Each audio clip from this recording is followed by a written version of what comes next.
সুপ্রিয় দর্শক, Bangla mail journal অনুষ্ঠানে আপনাদেরকে স্বাগত জানাচ্ছি। আমি শহীদুল ইসলাম মিন্টু। আপনারা জানেন এই আয়োজনটি একই সঙ্গে ফেসবুক এবং ইউটিউবেও প্রচারিত হয়। আমরা প্রতিটি পর্বে একজন করে অতিথি কিংবা একাধিক অতিথিকে আমন্ত্রণ জানাই বিভিন্ন বিষয়ে কথা বলবার জন্য। আজকে আমাদের সঙ্গে উপস্থিত হয়েছেন টরন্টোতে যারা বসবাস করেন, তারা প্রত্যেকে তার নামের সঙ্গে পরিচিত, তার সেবার সঙ্গে পরিচিত। তারপর আমি পরিচয় করিয়ে দিতে চাই, তিনি হচ্ছেন টরন্টোস্থ বাংলাদেশ কনসুলেট জেনারেলের কনসাল জেনারেল নাইমুদ্দিন আহমেদ। নাইমুদ্দিন আহমেদ, আপনাকে স্বাগত আমাদের সঙ্গে যোগ দেবার জন্য। আসসালামু আলাইকুম, আপনাকেও স্বাগত, ধন্যবাদ। আমরা জানি যে আপনি প্রায় 3 বছরের বেশি সময় ধরে এই দায়িত্বে রয়েছেন এবং অসংখ্য কাজ করেছেন। এবং শুরুতে যদি আমি বলি যে আমরা বিশেষ করে যেটা দেখেছি যে প্রচুর খুব পজিটিভ ফিডব্যাক আমরা কমিউনিটি থেকে পেয়েছি আপনাদের সার্ভিসের ব্যাপারে। বিশেষ করে আমি গুগলের কথা যদি বলি, গুগল রিভিউতে অসম্ভব ভালো ভালো কিছু রিভিউ আমার চোখে পড়েছে। তো অনেকগুলো বিষয় নিয়ে আলোচনা করব। আর আজকে আপনাকে আমন্ত্রণ জানানোর পেছনে আরেকটি কারণ রয়েছে দর্শকদের উদ্দেশ্যে, সেটা আমি বলতে চাই যে আমাদের যে কনসাল জেনারেল নাইমুদ্দিন আহমেদ, তিনি তার যেটা কিভাবে বলবো আমরা, তাকে আমাদের আসলে এক ধরনের বিদায় জানাতে হচ্ছে। তিনি তার আরেকটি জায়গায় গিয়ে তিনি জয়েন করছেন পেশাগত কারণে। সেজন্য আমরা একটু চাইছিলাম যে যাবার আগে তিনি কি করলেন, আমরা তাকে কেমন করে দেখলাম, তিনি কেমন করে আমাদের কমিউনিটিকে দেখলেন, এই বিষয়গুলো নিয়ে একটু কথা বলতে। তো শুরুতেই যদি আমি একটু সরাসরি জানতে চাই, আমরা তো আপনার সম্পর্কে জানি, অনেকবার আপনার সঙ্গে আমাদের কথা হয়েছে, কমিউনিটির অনেক ইভেন্টে আপনি ছিলেন, কিন্তু আপনার ব্যক্তিগত জীবন নিয়ে জানতে চাই, বিশেষ করে আপনার শিক্ষা জীবন এবং এই ক্যারিয়ারটি কিভাবে শুরু হলো সেটি যদি আমাদেরকে একটু বলেন। ধন্যবাদ শহীদুল ইসলাম মিন্টু। প্রথমত আমি আপনাকে ধন্যবাদ জানাচ্ছি আজকে আপনাদের সামনে উপস্থিত হওয়ার জন্য, সুযোগ দেওয়ার জন্য। একাধারে আজকের অনুষ্ঠান যারা দেখছেন তাদের সকলকে আমার সশ্রদ্ধ সালাম এবং ধন্যবাদ জানাচ্ছি। আশা করি সবাই ভালো আছেন। শহীদুল ইসলাম মিন্টু, আপনি যেটা জানতে চেয়েছেন, প্রথম থেকেই আমার শৈশব কেটেছে বাংলাদেশের বিভিন্ন জেলার মফস্বলে খেলে বেরিয়ে, সবুজ মাঠে খেলে, দৌড়ে, পুকুরে সাঁতার কেটে। সেটা ছিল আমার শৈশব। আমার বাবার সরকারি চাকুরির কারণে আমাকে বিভিন্ন জেলায় জেলায় থাকতে হয়েছে। আমি এসএসসি পাশ করা পর্যন্ত মোট 11টা স্কুলে পড়েছি। সর্বশেষ এসএসসি পাশ করার পর তখন বাবা আমাকে ঢাকায় নিয়ে আসলেন।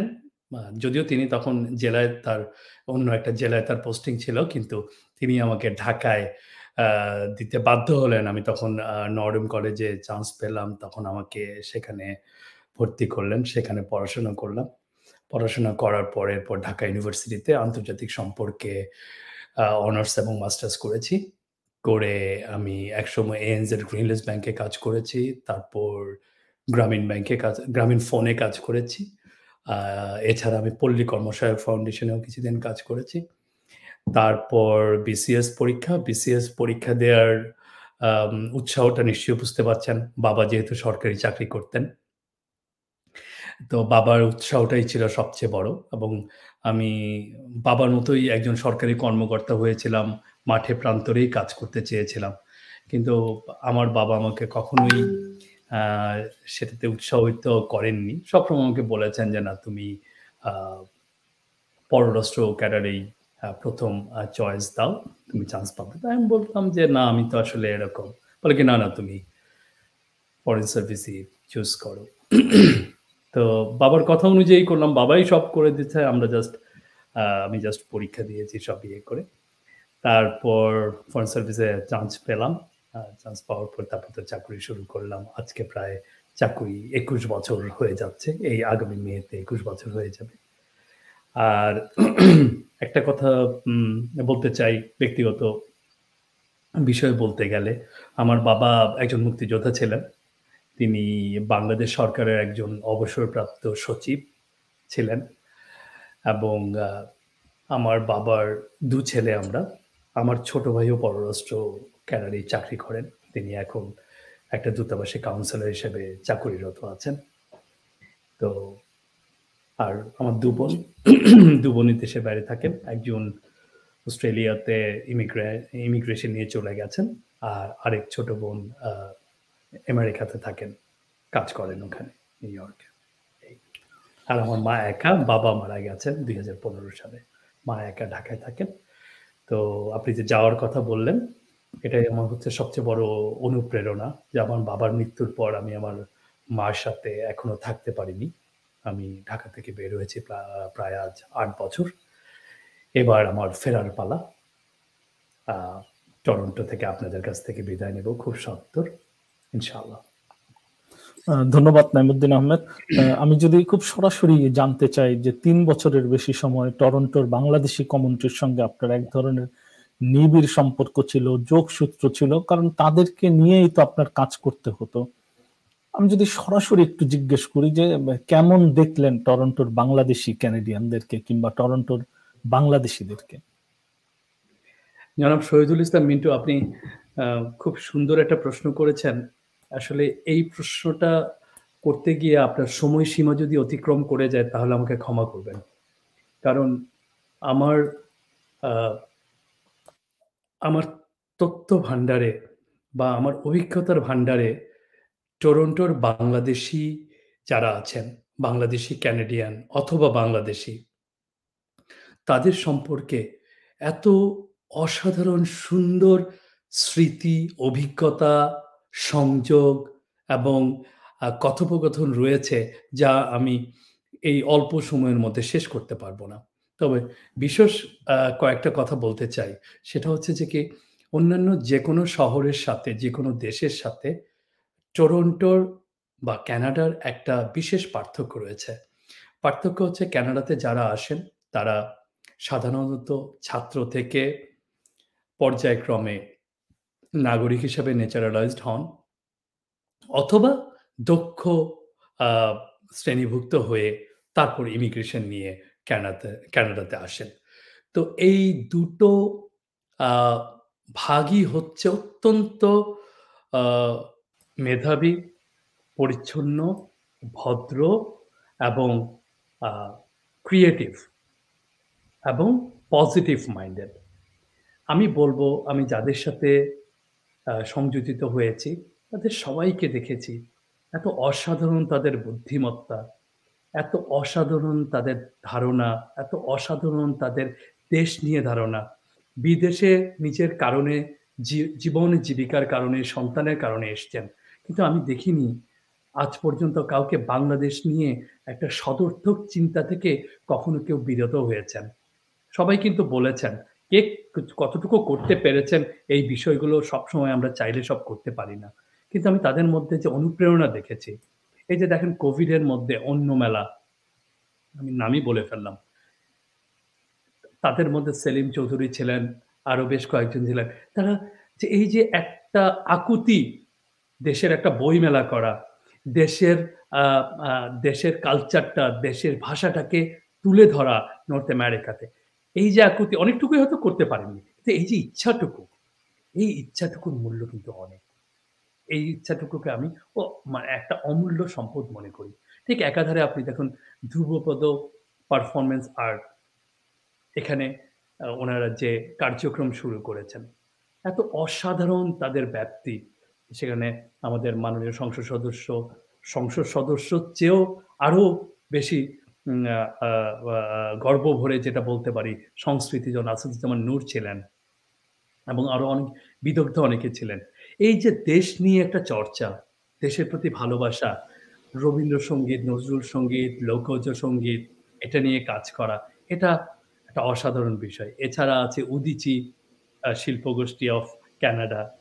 তারপর আপনার আছে আ মা এখানে আলম্পিয়া আ আ ইয়া আছে, সঙ্গীত স্কুল আছে। তারপর আমি সাংবাদিকদের কথা বলব আপনারা যারা আছেন। এটা এত অসাধারণ। আপনি বিশ্বাস করেন আমি না মাঝে, মাঝে যখন ড্যানফোর্ডে আ ছোটখাটো গ্রোসারি করতে যাই, আমার আমি আসলে যাই কিন্তু একটা উছিলা নিয়ে যে শুধুমাত্র পেপার গুলো খুব তাড়াতাড়ি পিক করে নিয়ে আসার জন্য। তো পেপার গুলো পিক করে এনে আমি খোঁজার চেষ্টা করি। কিন্তু আমি দেখিনি হলুদ সাংবাদিকতা আমার চোখে পড়েনি। আমার চোখে পড়ে না। আমি জানি না আমি বায়াস বলছি কিনা।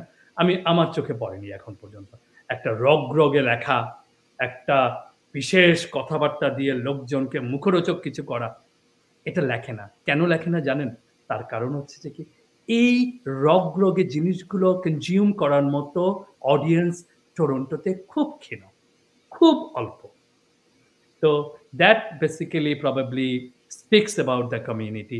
সংস্কৃতিজন এখানে মেরি রাশিদিন আছেন, তারপর আপনার ফাইজুল করিম আছেন, তারপরে এখানে বিভিন্ন সময়ে আপনার লুটেরা বিরোধী আন্দোলন বলেন, তারপরে আপনার একাধারে শহীদ মিনারের জন্য মানে কাজ করার জন্য বলেন, তারপরে একাধারে আপনার বিভিন্ন প্রোগ্রামের ক্ষেত্রে বলেন, সবাইকে আমি দেখেছি অসম্ভবই ফোর্থকামিং এগিয়ে এসেছেন। এবং আমি শহীদুল ইসলাম মিন্টু, আমি অসম্ভব কৃতজ্ঞ সবার কাছে।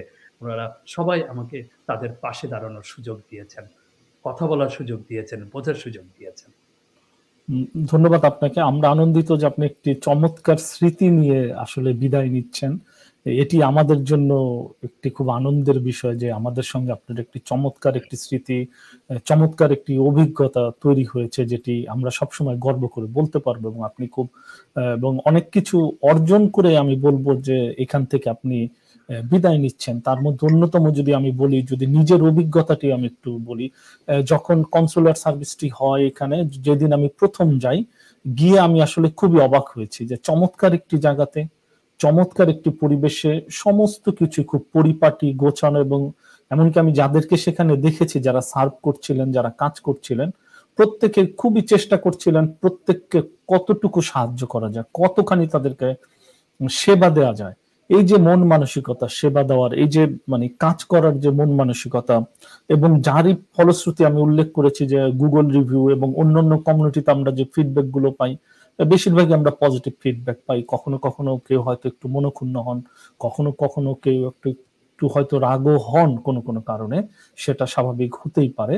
এই যে কাজের যে পরিধি এসে করলেন, এবং টোটালি যেটি আমি উল্লেখ করতে চাই যে আপনার যে কাজটি আমার কাছে অসম্ভব ভালো লেগেছে, যে আপনি শুরুতে পুরো ব্যাপারটাকে একটু ডিজিটালাইজড করেছেন, এবং শুরুই হয় টরন্টো কনসুলার সার্ভিস, এবং আমার ধারণা মানে বাংলাদেশের বাইরে এটাই বোধহয় প্রথম কোনো কনসুলার অফিস যারা পরিপূর্ণভাবে একটি ডিজিটাল সার্ভিস প্রোভাইড করেছে।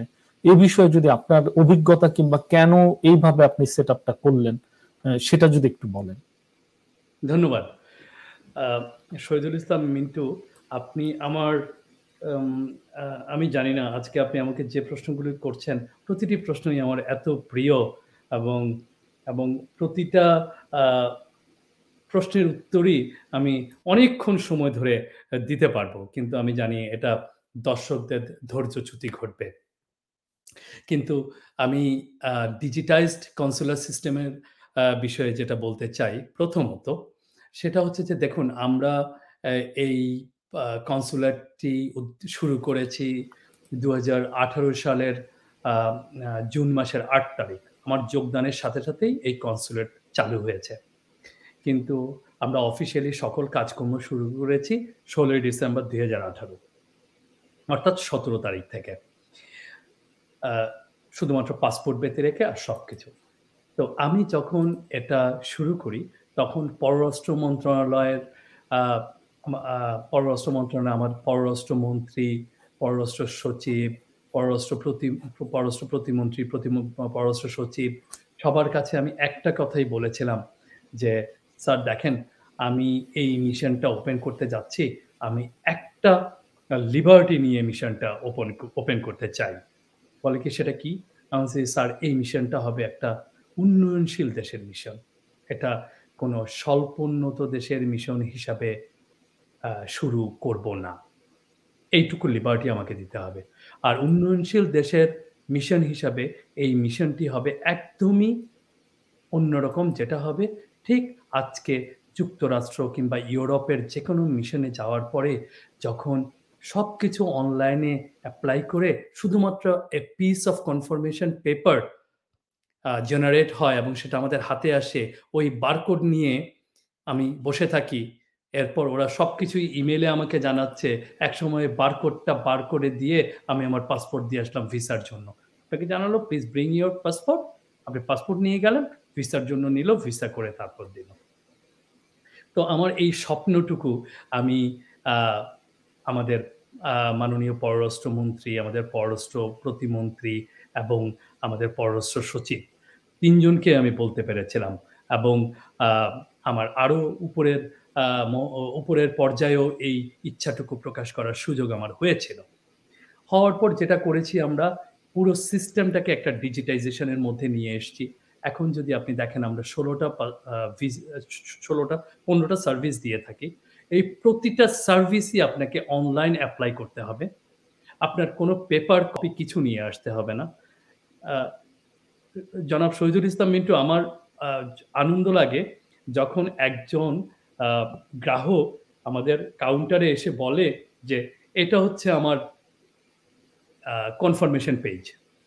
আপনি ফর এক্সাম্পল যেকোনো একটা স্ক্রিনে গিয়ে একটা স্ক্রিন বের করে, "এটা আমার কনফার্মেশন পেজ, এই কনফার্মেশন।"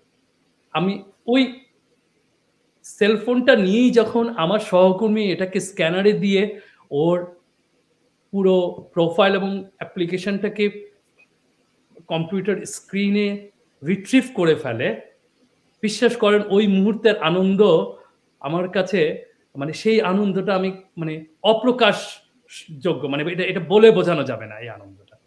তারপর গেল আচ্ছা, আচ্ছা সব আপনার তো সব কাগজপত্র ঠিক আছে। ওকে। জাস্ট একটা ক্লিক করল, করার সাথে, সাথে উনার কাছে একটা ইমেইল চলে গেল। সেই ইমেইলে উনি দেখতে পেলেন, হ্যাঁ, আপনার নো ভিসা রিকোয়ার্ড এর অ্যাপ্লিকেশনটি গৃহীত হয়েছে। এটা ইংরেজিতেই যায়। We have received your application. Your application ID is this, and an amount of এত has been deposited for your service, and you will be ২ টা বিষয় থাকে। যদি ওখানে কোনো কনফার্মেশন বিষয় থাকে তখন আমরা বলে দেই, "You will be notified by email for delivery" অথবা বলে দিই, "নেক্সট ১ দিন পরে বা ২ দিন পরে you can take your passport." That's how it is happening, not only about the no visa, about all of the services. এবং সর্বশেষ আপনাকে বলতে চাই সেটা হচ্ছে যে আমরা এখন বাংলাদেশ কনসুলেট ইন টরন্টো প্রতিদিন আনুমানিক ৭৫ থেকে ৮০ টা সার্ভিস দিচ্ছি। ইন পারসন দিচ্ছি, মানে সশরীরে সার্ভিস দিচ্ছি ৫১ টা। ৫১ টার চেয়ে বেশি। যারা অ্যাপয়েন্টমেন্ট ছাড়া অনেকে আসে, আমরা তাদেরকেও না বলি না। তবে আমরা এতটুকু বলি যে, "আপনারা একটু দয়া করে যারা অ্যাপয়েন্টমেন্ট করে এসছে, তাদেরকে একটু সম্মান করেন। উনাদের কাজটা করে আমরা আপনাদেরকে নেব, যদি সময় থাকে। ৪ টায় কনসুলার আওয়ার শেষ, কিন্তু আমরা দরকার হলে ৫ টা পর্যন্ত আপনাদের জন্য কাজ করব। তাও যারা অ্যাপয়েন্টমেন্ট করেছে তাদেরকে একটু সুযোগ দেন।" আমরা ওটা শেষ করে আমি দেখেছি আমার সহকর্মীরা কখনো ৬ টা ৭ টার আগে বাসায় যেতে পারে না। মাই হ্যাটস অফ টু দেম। কিন্তু আ সবচেয়ে বড় কথা আমরা চেষ্টা করছি। এছাড়া বাকি ২০-২৫ টা সারাক্ষণ পেছনের দিক থেকে আপনার বাই পোস্টে আসতেছে। যেগুলি বাই পোস্টে আসতেছে ওগুলি বাই পোস্টে করে বাই পোস্টে পাঠিয়ে দিচ্ছি। সো আল্লাহর রহমতে এই সিস্টেমটাকে যদি আমরা চালু রাখতে পারি এবং সবচেয়ে বড় কথা কি ২ টো বিষয় হয়েছে আ জনাব শহীদুল ইসলাম মিন্টু। একটা হয়েছে দুর্নীতি 0, 0, 0 কোনো কর্মকর্তা, কর্মচারী বাংলাদেশ কনসুলেট টরন্টোতে একটা সেন্টের কোনো দুর্নীতি করার কোনো সুযোগ নাই। সেই সুযোগ আমরা বন্ধ করে দিয়েছি। চিরতরে। যদি আপনি কনসুলার যে সিস্টেম আমরা করেছি, ডিজিটাইজড কনসুলার আ সার্ভিস সিস্টেম যেটা আমরা সফটওয়্যার যেটা করেছি DCSS, এটার মাধ্যমে সবকিছু ঢুকতে হবে এবং এটার মাধ্যমেই সবকিছু বেরোতে হবে। আর এটার মাধ্যমে ঢোকা মানে একটা ইউনিক নাম্বার আসবে। ওই ইউনিক নাম্বার না থাকলে আপনার ওই কনসুলার সার্ভিস বলে বুঝে নিতে হবে যে এটা অন্য কোথাও তৈরি হইতেছে। কনসুলেটে কিছু হচ্ছে না। ধন্যবাদ আপনাকে এবং সাধুবাদ জানাই। আমরা আশা করব যে আসলে এই ডিজিটাল যে ব্যবস্থাপনাটি রয়েছে এটি অব্যাহত থাকবে এবং বিশ্বের অন্যান্য দেশেও আসলে যে কনসুলার অফিসগুলো রয়েছে কিংবা হাই কমিশন গুলো রয়েছে তারও পুরোপুরি মাত্রায় আসলে ডিজিটালাইজড হবে, যে বিষয়টি আপনি বারবার জোর দিয়ে বলছিলেন যে দুর্নীতি করার সুযোগ থাকে না। আসলে পুরোপুরি ডিজিটাল হয়ে গেলে দুর্নীতি করার আসলে সুযোগটা থাকে না। এই জন্য পুরো বিশ্বই এখন এবং 100% ক্রমাগত ডিজিটালে যাচ্ছে। এবং আর দুটো কথা বলি। আর 100% কমপ্লায়েন্স হয়। কারণ আমার সিস্টেমের মধ্যে তো দেওয়া আছে আপনার বাংলাদেশী একটা ডকুমেন্ট দিতে হবে। তো বাংলাদেশী ভ্যালিড ডকুমেন্ট আপনি যতক্ষণ আপলোড না করবেন ততক্ষণ পর্যন্ত আপনি আ অ্যাপ্লিকেশন সাবমিট করতে পারবেন না। এবং একসেপ্ট হচ্ছে না অ্যাকসেপ্ট হচ্ছে অটোমেটিক্যালি। না। এটা একটা, তারপর সময় কম লাগে। সময় ধন্যবাদ আপনাকে।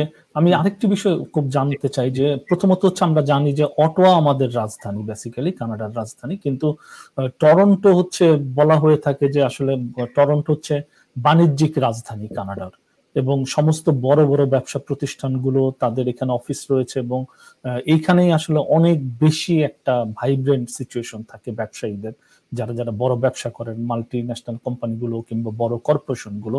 এবং বাংলাদেশের সাথেও অনেক ধরনের ব্যবসার এখানে সুযোগ রয়েছে, বিশেষ করে অন্টারিও সরকারের, কানাডা সরকারের, এবং এই ক্ষেত্রে আপনাদের কিছু উদ্যোগও ছিল। সেই উদ্যোগগুলো আসলে কতটুকু আলোর মুখ দেখলো সে বিষয়ে যদি একটু বলেন আমাদের খুব সংক্ষেপে।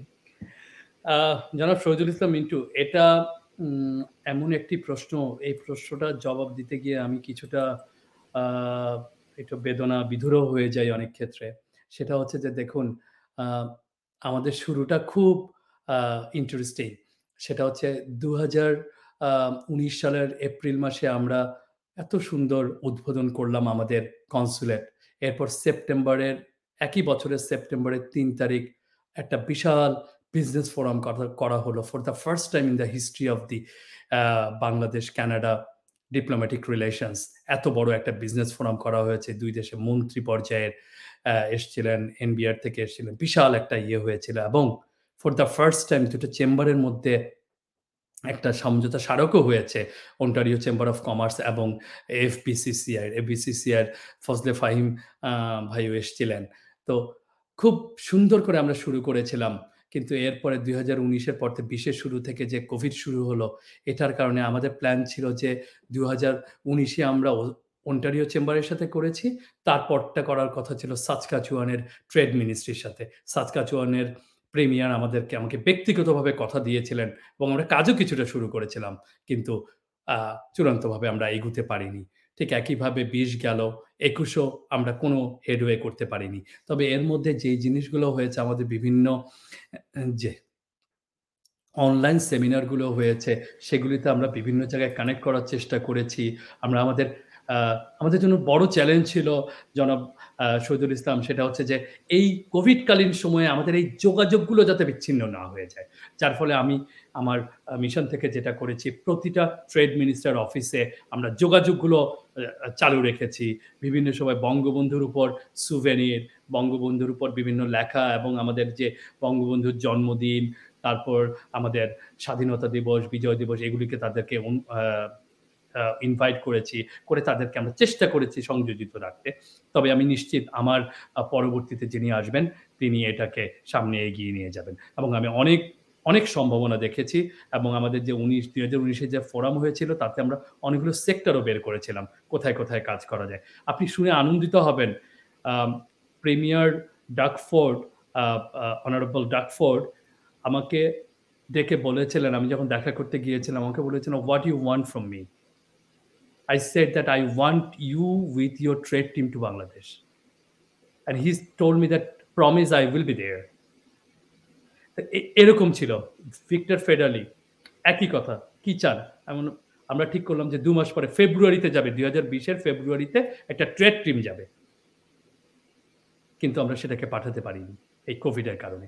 সো এই জিনিসগুলো কিন্তু টাই আপ হয়ে আছে। সো আমার সাকসেসর যদি এগুলোকে নার্চার করতে পারে, there is a huge possibility ইয়ের সাথে, কানাডার সাথে, and especially with টরন্টো। এবং আপনি অবাক হবেন, অনারেবল ডাকফোর্ড একথাও বলেছেন যে, "দেখো আমার এখানে এরকম কর্মসংস্থান ইয়ে হচ্ছে।" কত বলল তখন? 200,000 এরকম কর্মসংস্থান এই মুহূর্তে হবে। তো এগুলিতে স্পেশাল, বিশেষ করে কৃষি, তারপর সেবা, এই খাতগুলিতে কিভাবে বাংলাদেশীদেরকে আনা যায়। খুব ইজিলি আনা যায় এগুলিতে। এবং আপনি জানেন আমাদের অনেক সফল এগ্রিকালচারিস্টও আছেন কিন্তু, যারা বিশাল ফার্ম করে। আমি একটা ফার্মে কিছুদিন আগে গিয়েছিলাম। উনি যেটা করেছেন, মিষ্টি কুমড়া, পামকিন যেটা, সেটা কোনো ধরনের নার্চারিং করা ছাড়া উনি ওখানে লাগিয়ে দিয়েছেন। উনি দেখছেন যে এই অ্যাডভার্স ওয়েদারে বাংলাদেশের এই পামকিনগুলো কি করে গ্রো করে। And that fantastically grew. এবং এইটা কিন্তু খুব এনকারেজিং। তো এই জিনিসগুলো যদি আমরা একটু নার্চার করতে পারি এবং এটা নিয়ে কাজ করতে পারি, অনেক সম্ভাবনা আছে। ধন্যবাদ আপনাকে। আমরা আসলে সময় দ্রুত ফুরিয়ে যাচ্ছে, কিন্তু আমাদের আরো অনেক কিছু জানবার ছিল। আমরা একদম শেষ পর্যায়ে আরেকটি সাফল্য সাম্প্রতিক সময় আমি যতদূর জানি যে ইতিমধ্যে ইনফরমালি আপনারা শুরু করে দিয়েছেন ই-পাসপোর্ট, এবং ফরমালি বোধহয় খুব শীঘ্রই আপনারা শুরু করতে যাচ্ছেন এটি। হ্যাঁ, আসলে এই সেটআপটি আসলে পুরোপুরি ভাবে এখন কাজ করছে কিনা, কারণ আমি যতদূর জানতাম যে পরীক্ষামূলকভাবে আপনারা শুরু করেছিলেন। এখন এটি কি অবস্থায় আছে এবং কবে নাগাদ আপনারা এটা আনুষ্ঠানিকভাবে করবেন? নভেম্বরে ইতিমধ্যে ঘোষণা দিয়েছেন, আমরা সংবাদও ছেপেছি। আসলে জি, জি, জি, পুরোপুরি আপনার কনসুলার সার্ভিসটি পুরোপুরি প্রস্তুত কিনা এই সার্ভিসের জন্য? জি, জি। প্রথমত আপনার শেষ থেকে শুরু করি। সেটা হচ্ছে যে আমার কনসুলারের আম যে লোকবল আছে তারা সম্পূর্ণ প্রস্তুত। আমাদের কনসুলেট প্রস্তুত। এখন যেটা হচ্ছে আ তার আগে ই-পাসপোর্টের আগে বলে নিই, সেটা হচ্ছে আমরা এখন মেশিন রিডেবল পাসপোর্ট পুরো দমে আমরা দিচ্ছি। এটা চালু হয়েছে গত জুনে। জুনে চালু হওয়ার পর থেকে গত ৪ মাস যাবৎ আমরা মেশিন রিডেবল পাসপোর্ট ইস্যু করছি, নতুন এবং রি-ইস্যু দুটোই করছি। এর মধ্যেই মাননীয় পররাষ্ট্র প্রতিমন্ত্রী মোহাম্মদ শাহরিয়ার আলম এমপি এসছিলেন, আপনারা দেখেছেন। এসে আ তিনি পাসপোর্ট অধিদপ্তরেও কথা বলেছেন এবং পাসপোর্ট অধিদপ্তর থেকেও নিশ্চিত করা হয়েছে যে মিড নভেম্বরে এই মধ্য নভেম্বরের মধ্যে আমাদের এখানে সেটআপটা হয়ে যাবে। আশা করছি নভেম্বরের মধ্যে আমরা এই এখন যে মেশিন রিডেবল পাসপোর্ট আছে, এটাকে ট্রান্সফর্ম করব আমরা ই-পাসপোর্টে। যেটাকে বলা হয় ইপিপি। ইপিপির অনেকগুলো ফিচার বেশি থাকবে। মেশিন রিডেবল পাসপোর্টের চেয়ে বেশি ১০ বছরের পাসপোর্ট হবে, সিকিউরিটি ফিচার বেশি থাকবে, একটা ইলেকট্রনিক চিপ থাকবে, এটা দিয়ে শুরু হবে। তো আমি আশা করছি যদি আমি পুরোটাও যদি নাও থাকতে পারি, আমার আ আ যে সাকসেসর আসবেন উনি এসে এটা ধরবেন। এটা এটা এটা আসলে আপনারা খুব তাড়াতাড়ি আমি নিশ্চিত এই বছরের মধ্যে টরন্টোবাসী আম ই-পাসপোর্ট পাবে। আর জনাব শহীদুল ইসলাম মিন্টু, একটা কথা আমি এখানে না বললে নয়, এটা আ আ বলবই আমি, বলতেও চাচ্ছিলাম।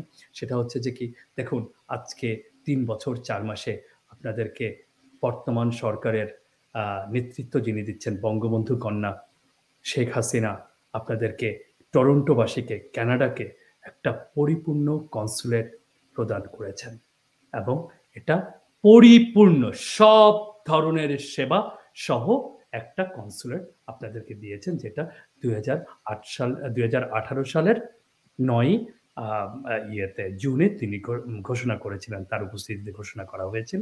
আজকে আমি অত্যন্ত পরিপূর্ণ একটা হৃদয়ে আমি ফিরে যেতে পারছি। এই আত্মসন্তুষ্ট নিয়ে যে আমি মাননীয় প্রধানমন্ত্রীর দেওয়া যে প্রতিশ্রুতি, বর্তমান সরকারের যে প্রতিশ্রুতি, সেটাকে বাস্তবায়ন করতে পেরেছি টরন্টোতে। দেখুন, আরেকটা কথা যোগ করতে চাই। আমি কিন্তু সরকারি চাকুরি করি। আমি প্রজাতন্ত্রের কর্মকর্তা। আমি সরকারের পরিকল্পনা বাস্তবায়ন করি। আমি রাজনীতিবিদ না। রাজনীতিবিদ রাজনীতি করবেন। আমাদের সরকারের কাজকে যখন আমরা মাঠে মাঠে এটাকে লোকজনকে দেখিয়ে দিতে পারবো, যে কাজকে সম্পাদন করে দেখিয়ে দিতে পারবো, সেটা নিয়ে রাজনীতিবিদরা রাজনীতি করবেন। রাজনীতির কথা বলবেন। আমার কাজ কিন্তু রাজনীতি করা না। আমার কাজ হচ্ছে খুবই সন্তর্পণে আপনাদের মতো আ এরকম আ বাঙালিদেরকে নিয়ে সুন্দরভাবে সরকারের কাজকে সমাধা করা, সরকারকে সম্মানিত করা।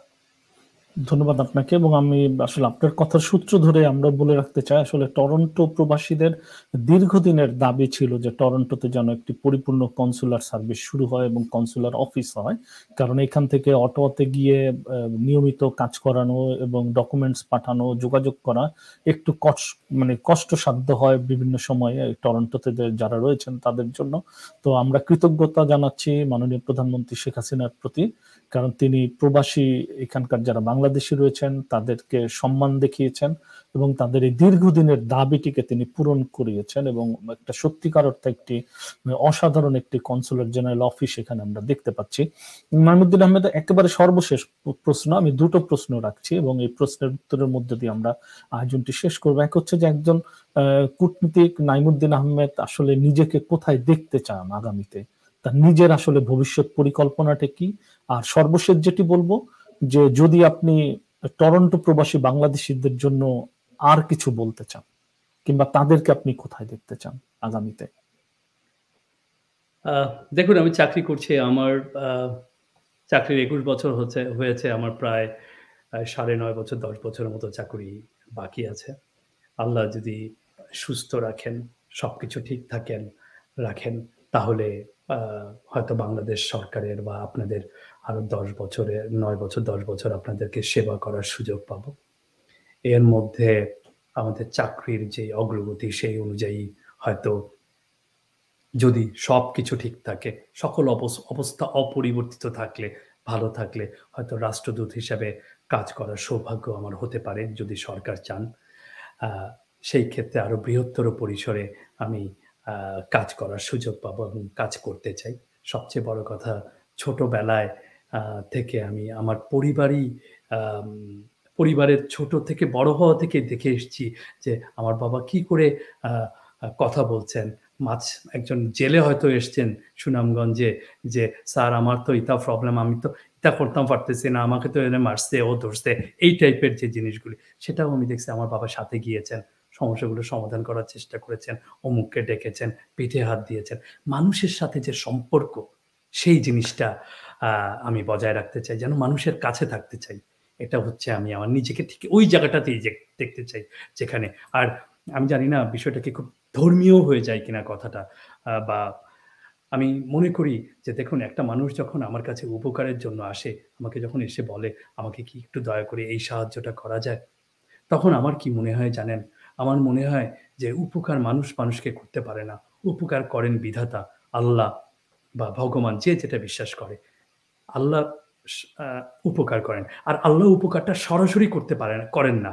উপকারটা কার মাধ্যমে করেন? একজন উছিলা, একজনের মাধ্যমে তাকে করেন। আর তখন আমি মনে করি সম্ভবত আমি সেই সৌভাগ্যবান ব্যক্তিটা যাকে আল্লাহ চুজ করেছেন এই লোকটাকে সাহায্য করার জন্য। তখন আমি তাকে সাহায্য করার জন্য চেষ্টা করি। কতটুকু আমি করতে পেরেছি জানি না, পারি কতটুকু জানি না। চেষ্টাটুকু আমি আমার সর্বোচ্চ করি এবং আমি আমার নিজেকে সেই জায়গাটুকুতেই দেখতে চাই। এটা হচ্ছে আমার ১ম প্রশ্নের উত্তর। আর ২য় প্রশ্নের উত্তর যে আ টরন্টোতে যারা আছেন তারা অসাধারণ ভালো। তাদের কথা সব বলেছি।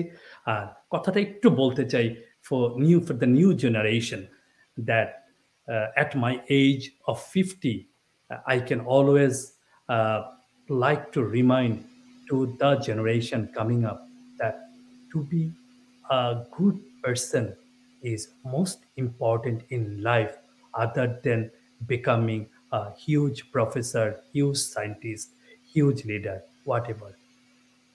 The first and foremost achievement of a human being is to be a good person. And to be a good person is not an exercise or endeavor of a day or year. This is a practice, and your focus for years after years. Even after 50 years, you won't be able to claim yourself that I am a good person. But you can say at least that I am trying to be a good person. That will make a huge difference between you and others. ধন্যবাদ তাইমুদ্দিন আহমেদ আমাদের সাথে যুক্ত হবার জন্য এবং আমরা আশা করব ভবিষ্যতে আবারও কোনো দায়িত্ব নিয়ে আপনি কানাডাতে আসবেন এবং আমরা যেভাবে আপনাকে নিবিড়ভাবে পেয়েছি, আপনি যেভাবে জনবান্ধব একটু আমাদের বাংলাদেশ কনসুলেট জেনারেল চালু করেছেন, সেজন্য আমরা আপনার কাছে কৃতজ্ঞ। সবসময় ভালো থাকবেন, যেভাবে মানুষের জন্য কাজ করছেন আশা করি সবসময় মানুষের জন্য এভাবে কাজ করবেন। সুপ্রিয় দর্শক, আজ এই পর্যন্তই। আপনারা যেখান থেকে দেখছেন সবাই ভালো থাকুন এবং সবাইকে জানাচ্ছি শুভ রাত্রি।